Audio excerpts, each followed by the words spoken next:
Hello students, आज हम लोग क्लास 10th साइंस में पहला चैप्टर स्टार्ट करते हैं। नाम है रासायनिक अभिक्रियाएं एवं समीकरण।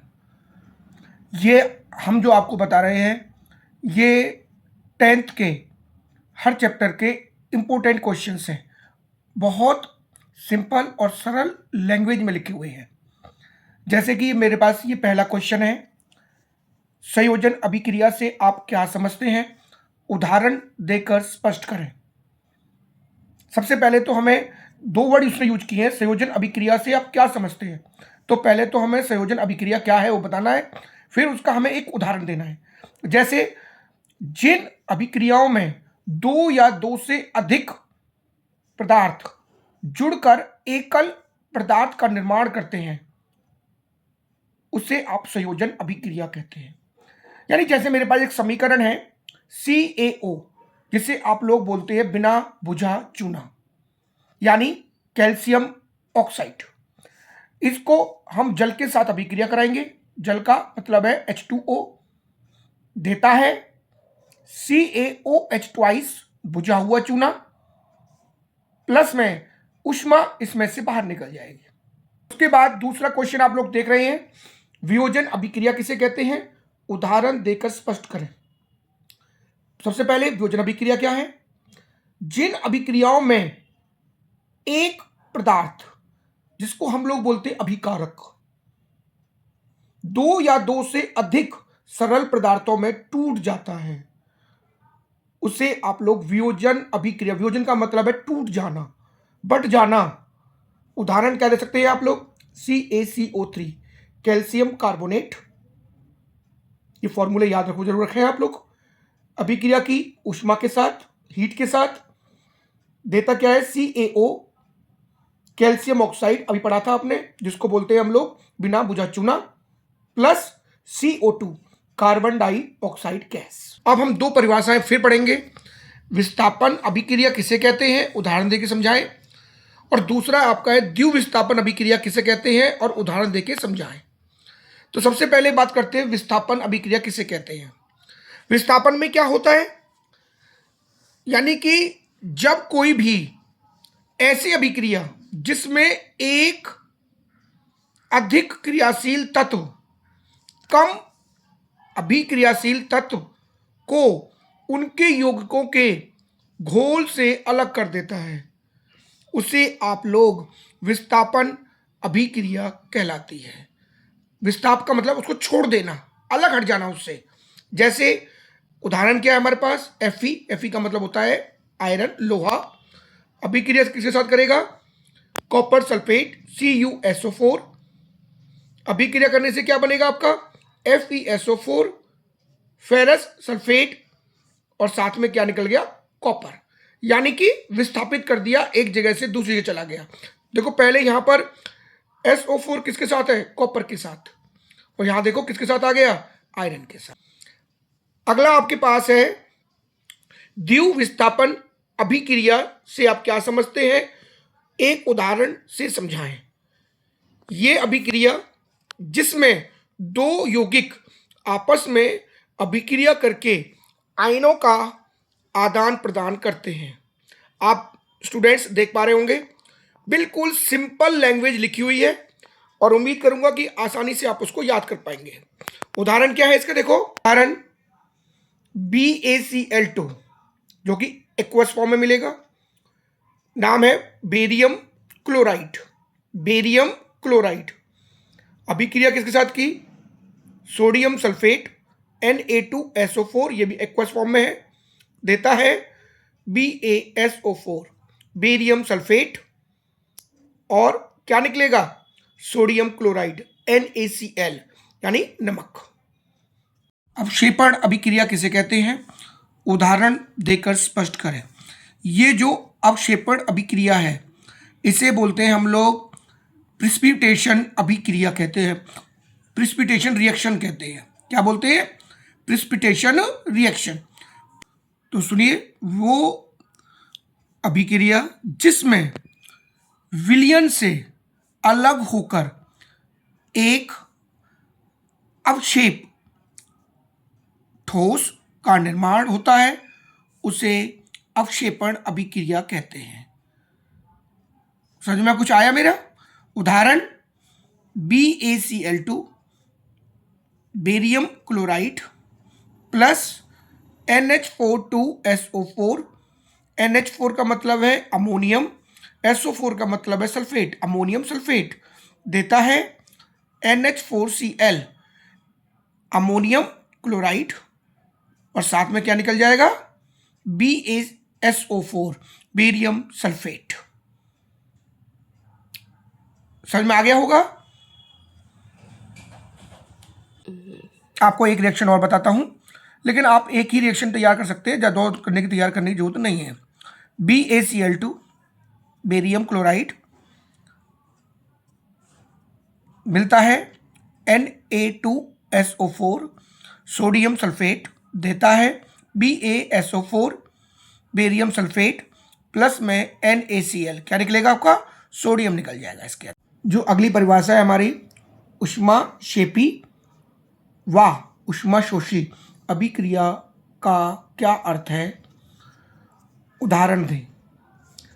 इसमें ऊष्माक्षेपी को हम लोग बोलते हैं एक्सोथर्मिक रिएक्शन और ऊष्माशोषी को बोलते हैं एंडोथर्मिक रिएक्शन।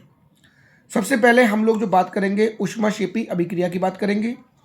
वह अभिक्रिया जिसमें उत्पाद के निर्माण के साथ ऊष्मा भी उत्पन्न होती है उसे ऊष्माक्षेपी अभिक्रिया कहते हैं।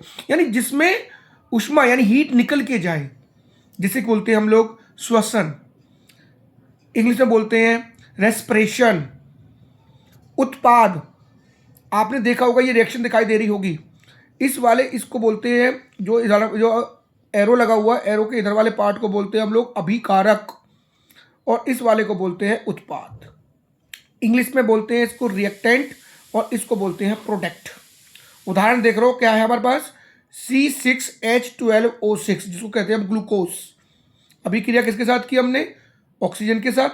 देता क्या है? CO2 कार्बन डाइऑक्साइड प्लस क्या निकल गया? पानी, और प्लस उसमें से ऊष्मा बाहर निकल गई, इसीलिए ऊष्मा निकली है, इसलिए इसको ऊष्माक्षेपी अभिक्रिया या एक्सोथर्मिक रिएक्शन कहते हैं।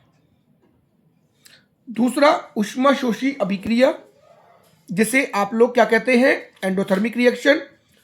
वह अभिक्रिया जिसमें उत्पाद निर्माण के लिए ऊष्मा अवशोषित होती है, यानी ऊष्मा उसको उल्टा देनी पड़ती है, उसे आप लोग वियोजन अभिक्रिया कहते हो। फॉर एग्जाम्पल जैसे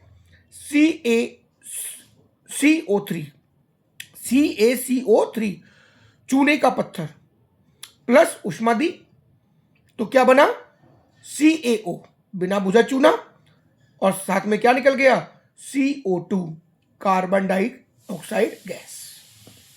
तो हमारी जो नई परिभाषा है उपचयन और अपचयन अभिक्रिया किसे कहते हैं? उदाहरण दें, जिसको हम लोग रिडॉक्स रिएक्शन भी बोलते हैं। इनको उपचयन को हम लोग बोलते हैं ऑक्सीडेशन, और अपचयन का मतलब होता है रिडक्शन। तो सबसे पहले हम लोग आपसे बात करेंगे उपचयन अभिक्रिया क्या होती है। सुने ध्यान से। वह अभिक्रिया जिसमें उपचयन और अपचयन दोनों साथ साथ होती है, इसीलिए इनको रिडॉक्स बोलते हैं। यानी ऐसी अभिक्रिया जिसमें एक पदार्थ उपचयित यानी ऑक्सीजन की वृद्धि होती है और हाइड्रोजन का ह्रास होता है, ह्रास का मतलब कमी आती है, और दूसरे में ऑक्सीजन की कमी होती है और हाइड्रोजन में वृद्धि होती है, उसे आप लोग रिडॉक्स अभिक्रियाएं कहते हैं। यानी उपचयन का मतलब है ऑक्सीजन में वृद्धि होना और हाइड्रोजन का ह्रास होना। दूसरा अपचयन का मतलब क्या होता है? ऑक्सीजन में कमी आना, ऑक्सीजन में कमी आना और हाइड्रोजन में वृद्धि होना। एग्जाम्पल देखोगे आप, CuO copper oxide plus H2 यानी हाइड्रोजन गैस है, देता क्या है कॉपर प्लस H2O। आपने एक चीज नोट की, देखो हाइड्रोजन है, हाइड्रोजन ने क्या बना लिया H2O, यानी इसमें ऑक्सीजन बढ़ गई, इसका मतलब है ये क्या बन गया उपचयन, ऑक्सीजन की वृद्धि हो गई, हाइड्रोजन की कमी हो गई। दूसरा देख रहे हो नीचे CuO क्या बन गया, इसे देखो कॉपर बन गया, ऑक्सीजन इसको छोड़ के भाग गया, इसका मतलब ऑक्सीजन की कमी हो गई और उसे बोलते हैं हम अपचयन अभिक्रिया। जो आपको बताएंगे हम लोग संक्षारण या जंग लगना, रस्टिंग ऑफ आयरन या कोरोजन बोलते हैं।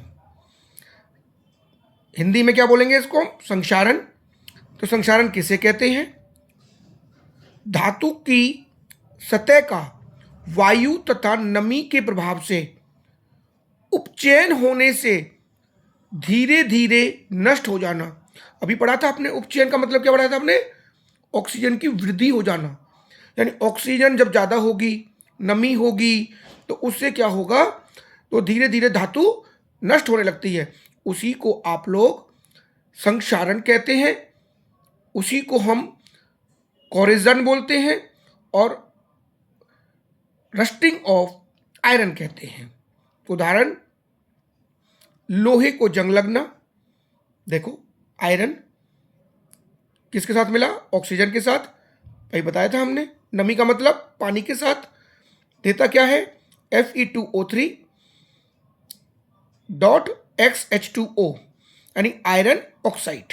आयरन ऑक्साइड क्या है ये जंग लगना, देखा होगा आपने काफी समय के बाद लोहे के ऊपर एक भूरा भूरा सा पदार्थ लग जाता है, उसे आप लोग क्या कहते हो जंग लगना कहते हो।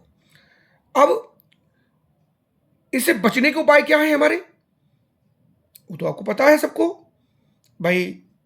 नंबर 1 धातु पे पेंट करके, तेल या ग्रीस लगा के, एक धातु पर दूसरी धातु की परत चढ़ा के।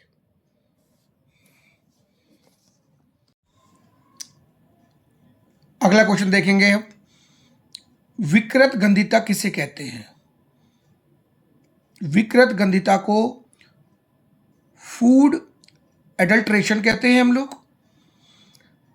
इससे हमें क्या हानियां हैं, कहने का मतलब क्या है, इसके कौन कौन से हार्मफुल इफेक्ट हो सकते हैं हेल्थ के लिए और इसे कैसे रोका जा सकता है। सबसे पहले तो विकृत गंधिता या फूड एडल्ट्रेशन है क्या, तेलीय तथा बसा युक्त खाद्य पदार्थ में उपचयन के कारण गंध व स्वाद में परिवर्तन आ जाना विकृत गंधिता कहलाता है। आपने कभी देखा होगा कि बहुत जो हमारे जो हम अचार वगैरह रखते हैं तो कुछ समय के बाद उसके अंदर एक महक आने लग जाती है, क्योंकि उसके अंदर ऑक्सीजन की वृद्धि हो जाती है और ऑक्सीजन की वृद्धि होने का मतलब है उपचयन हो जाना, और उसके अंदर एक अलग तरह की स्मेल आ जाएगी, स्वाद भी बदल जाएगा, और उसी को हम लोग क्या कहते हैं विकृत गंधिता। विकृत गंधिता में क्या होता है कि आपका जो खाने का स्वाद है वो एक तो खट्टा हो जाएगा और एक रुचिकर हो जाएगा, बड़ा अजीब सी गंध आने लगेगी उसके अंदर से। हानि क्या होती है, भोजन की गंध बिगड़ जाती है, भोजन का स्वाद बिगड़ जाता है, भोजन पॉइजनिंग युक्त हो जाता है, यानी उसके अंदर विषैला हो जाता है वो। और एक पॉइंट दे सकते हैं कि शरीर में रोग उत्पन्न हो जाते हैं। हानि तो हमने पढ़ ली भाई, गंध बिगड़ जाएगी, स्वाद बिगड़ जाएगा, भोजन का नाम है विषैला हो जाएगा और बहुत सारी बीमारियां भी पैदा करने लगेगा। उपाय क्या है, पहला उपाय वायुरोधी पैकेट्स में भंडारण करना। कभी चिप्स देखी है, चिप्स खाते हैं, कुरकुरे खाते हैं, नमकीन खाते हैं हम लोग, सब पैकेटों में होती है, नमकीन थोड़ी सी मिलेगी, पैकेट बहुत फूला हुआ मिलता है, क्योंकि उसके अंदर नाइट्रोजन गैस डाली जाती है। वो किस लिए डाली जाती है, जिससे कि उसके अंदर उपचयन अभिक्रिया ना हो। दूसरा पॉइंट खाद्य परिरक्षक मिलाकर, और तीसरा फ्रिज में रखकर। उम्मीद करता हूं कि जितने भी क्वेश्चंस मैंने आपको कराए हैं वो आपको समझ में आ गए होंगे। और अगर आपको ये क्वेश्चन समझ में आ गए हैं तो आप इनको याद कर लेना, चैनल को लाइक, सब्सक्राइब और दूसरों को शेयर करना ताकि और बच्चे भी इसका फ़ायदा उठा सकें।